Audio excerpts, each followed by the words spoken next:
Yo les gars, aujourd'hui on se retrouve pour une nouvelle vidéo. Aujourd'hui les gars, c'est une vidéo pas sur Brawl Stars comme d'hab, c'est une vidéo sur le football les gars. On va parler de Liverpool aujourd'hui. Je pense que vous savez de qu'est-ce que je vais parler directement. Et on va commencer par les retours de prêt les gars, ok? Donc, le retour de prêt, on a au début Cade Gordon qui était à Portsmouth. On a Giorgio Mamadashvili qui revient de Valence. On a Ben Dwag de Middlesbrough. On a Jayden Dand qui revient de Sunderland. On a Freddie Woodman de Preston North End. On a Nathaniel Phillips Derby, qui revient de Derby County. On a Luke Chambers de Wigan Athletic. On a Lewis Kuma qui revient de Stoke City. On a Calvin Ramsey qui revient de Kilmarnock FC. On a Stefan Bajcetic qui revient de Las Palmas.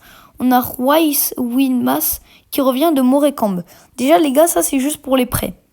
Ensuite, il y a Milos Kerkez qui vient pour 47 millions à Liverpool et qui était à Bournemouth. Ils achètent également Armin Pessi pour 1,78 millions du Puskás FC. Mais après, les deux joueurs que je viens de vous citer, c'était déjà en juin. Ensuite, il y avait déjà Lucas Stephenson aussi qui était de retour de prêt. Et ils ont encore acheté Jérémy Frimpong. C'est des fous, les gars. C'est des fous, vraiment. C'est des fous. Je peux rien dire franchement parce que là, ils ont acheté... ça, c'est que des anciens joueurs, enfin, qui viennent du 1er juillet, etc. Et là, en ce moment, les gars, le mercato, je ne comprends plus rien. Parce qu'en fait, tout le monde, j'ai l'impression qu'il a été acheté, quoi. C'est fou. Donc, voilà. Et pour finir, les gars, excusez-moi, bref. Pour finir, les gars, Hugo Ekitike. Hugo Ekitike pour minimum 80 millions, voire 90 millions. C'est incroyable. Et attendez, je viens de voir Wirtz pour plus de 150 millions. Ils viennent de recruter Florian Wirtz pour plus de 150 millions.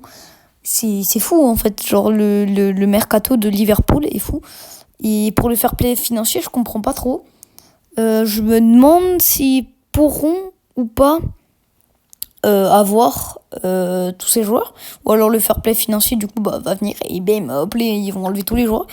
Mais non, je sais pas du tout. Après, c'est vrai qu'ils étaient plutôt... Enfin, ils ont rien acheté les 3 dernières années, je crois. Donc, du coup, je crois qu'ils pouvaient dépenser genre aux alentours de 400 millions. Mais je crois avec tous les transferts depuis le début, ça doit faire au moins 400 millions. Ouais, au moins du coup. Hein, parce qu'avec tous les prêts... Enfin non, les prêts du coup, c'est pas payant, mais ils ont fait aussi pas mal d'achats.